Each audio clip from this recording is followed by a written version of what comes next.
Welcome back to Lifestyle. So on another video, I promised to let you know how I actually structured my leave. I used different types of leaves in order to have this period, and it's not the 3 months that I had initially talked about.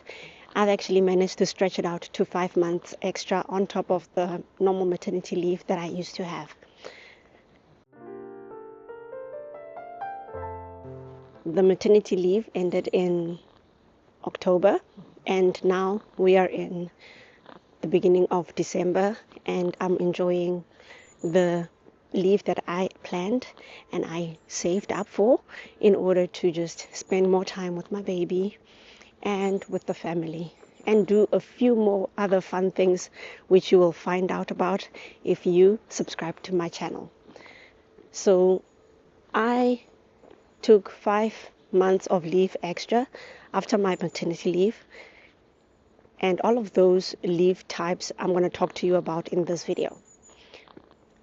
For all of those different leave types, it's important to know that the pension continues accumulating just normally, just as if I had taken normal leave. It doesn't affect any of the pension.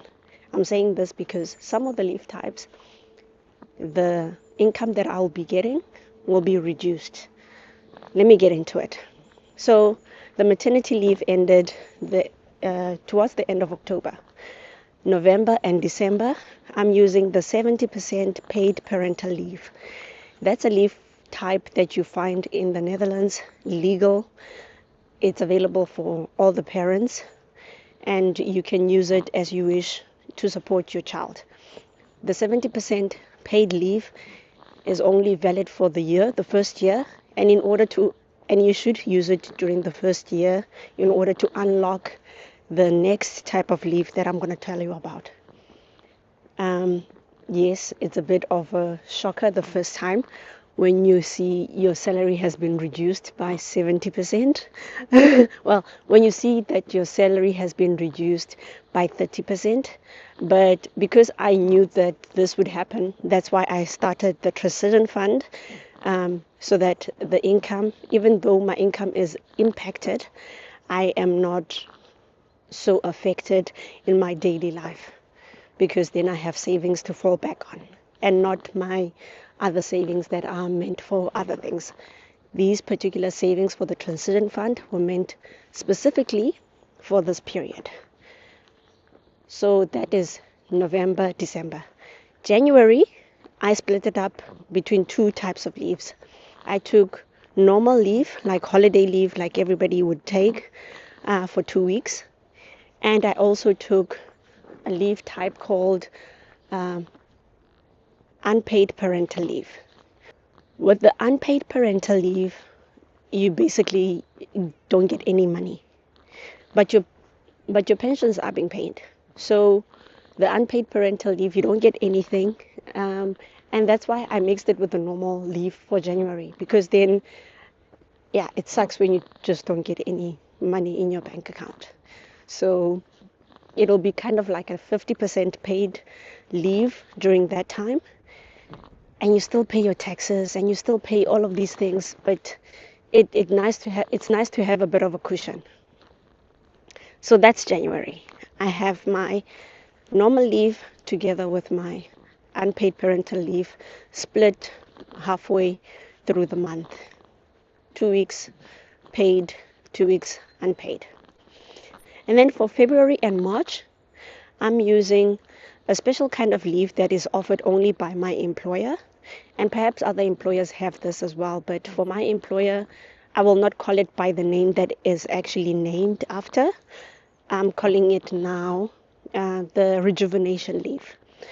This is for everybody, all the employees in the company. They can use it once they've been working at the company for more than 3 years, but you can only use it every 5 years. So it runs in a way that it's a once in a while type of leave. You can't just take it every year, and you have to take it for 2 weeks. You have to take it for 2 months if you're gonna utilize it. So I'm utilizing it during February and March. For this type of leave, I get 50% paid, which is not the entire pay, of course, but it is nice to have something. If you hear any snoring, that's my baby snoring. She's sleeping. It is nice to have some sort of pay given back to you. So those are the type of leaves that I used: paid parental, unpaid parental, holiday, and the rejuvenation leave. I used all the leave types that I could find just to make sure that I do spend more time with my little one. It was nice. It was very nice. I hope that this video has inspired somebody to look for ways to take more time to do the things that they want to do while managing it financially. If you want to calculate how much you need in order to take some time off, don't forget to check out the transition fund calculator in the description down below. This helped me to figure out how much I will need if I'm taking so much time off. What buffer do I need in order to take care of any surprises that might occur? Like, yeah, I now have 2 kids to take care of. Our family has grown. It doesn't look the same as it was a few months ago. So obviously the expenses will also expand. And if I missed any of the expenses, they would be taken care of by this buffer that I created. I like that there's also room to include inflation. So with inflation, the costs might go up of your usual expenses, and I like that this calculator actually takes that into account. So if at any point you want to check out how much you need to take a break, or to take a break in order to take care of your family, start a business, or anything like that, use the transition fund calculator, which you will find in the description down below. Thank you for joining me on this video. I'll see you on the next one.